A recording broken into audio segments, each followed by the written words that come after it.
স্বামী মারা গেছেন 2 যুগ আগে, নেই ছেলে সন্তান, নেই মাথা গোজার নিজস্ব জমিও। জীবনের শেষ প্রান্তে এসে 62 বছর বয়সী এক বৃদ্ধার বেঁচে থাকার লড়াই। আশ্রয়ন প্রকল্পের একটি ঘরে এখন কাটে তার দিনরাত। যে বয়সে একটু শান্তিতে বিশ্রামে থাকার কথা, দুমুঠো ভাতের জন্য সেই বয়সেও অন্যের বাড়িতে হাড়ভাঙা পরিশ্রম করতে হচ্ছে জমিলা বেওয়াকে। এই অসহায় মায়ের কান্না দেখার যেন আজ কেউই নেই। এ যেন দারিদ্র্যের বিরুদ্ধে এক নারীর দীর্ঘ ও নিঃসঙ্গ লড়াই। সামান্য একটি বিধবা ভাতার কার্ডের জন্য দীর্ঘ 1 যুগ ধরে স্থানীয় জনপ্রতিনিধি থেকে শুরু করে বিভিন্ন সরকারি দপ্তরে ঘুরেছেন তিনি। নানা রোগে আক্রান্ত শরীর নিয়ে অর্থাভাবে নিয়মিত চিকিৎসা করাতে পারছেন না এখন। এক বুক আশা নিয়ে প্রতিবারই দপ্তরে যান, আর প্রতিবারই ফিরে আসেন শূন্য হাতে। বয়স্ক ভাতা বা বিধবা ভাতা করার জন্য আমি এখন শুনতেছি যে না, আমার হয়ে নেই, বিধবা ভাতাও নেই, কোনো বয়স্ক ভাতা কোনো কিছু নাই।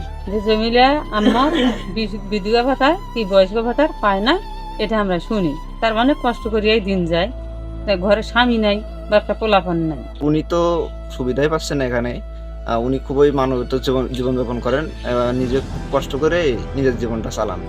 আমরা সর্বোপরি সবাই এটাই কামনা করি যে ওনার একটা বিধবা ভাতা বা বয়স্ক ভাতা। হৃদয় বিদারক এই ঘটনাটি ঘটেছে গাইবান্ধার সাদুল্লাপুর উপজেলার রসুলপুর ইউনিয়নের তরফ কামাল গুচ্ছ গ্রামে। নিজের বলতে কিছু না থাকা ভূমিহীন এই বৃদ্ধার চরম দুর্দশার কথা এখন এলাকার সবার মুখে মুখে। জমিলা বেওয়ার জন্য দ্রুত বয়স্ক বা বিধবা ভাতার ব্যবস্থা করার জোর দাবি তুলেছেন স্থানীয় বাসিন্দারাও।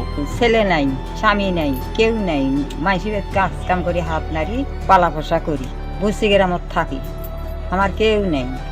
জোয়াদক দিছি হয় নাই, ওই চেয়ারম্যানক দিছি নো আবু চেয়ারম্যানক হয় নাই, ওই বিধবা ভাতা বয়স্ক কোনটা হয় সেটা করি নাই।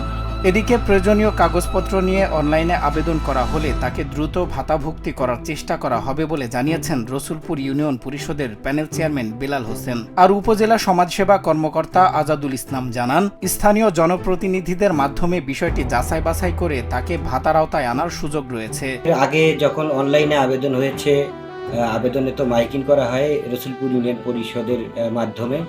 তো আমরা চেষ্টা করব যে নেক্সট যখন অনলাইনে আবেদন ছাড়বে, চাচির আবেদনটা করে তার ভাতার যাতে ভাতা হয় আর কি, সেই প্রয়োজনীয় ব্যবস্থাটা আমরা রসুলপুর ইউনিয়ন পরিষদের পক্ষ থেকে ইনশাল্লাহ করার চেষ্টা করব। জনপ্রতিনিধি মেম্বার অথবা আমাদের যে সমাজকর্মী আছে তার মাধ্যমে এটা খবর নিয়ে সে যাতে উনি যাতে এটার আবেদন করে সে ব্যাপারে আমরা সহযোগিতা করব। জীবনের শেষ প্রান্তে এসে জমিলা বেওয়ার চাওয়াটা খুব বড় নয়, বেঁচে থাকার মতো একটা ভাতার কার্ড। কিন্তু কর্মকর্তাদের এই বিশ্বাস কি সত্যি আলোর মুখ দেখবে, নাকি বারবারের মতোই প্রতিশ্রুতির গোলকধাঁধায় হারিয়ে যাবে অসহায় এই বৃদ্ধা মায়ের বেঁচে থাকার শেষ আকুতি?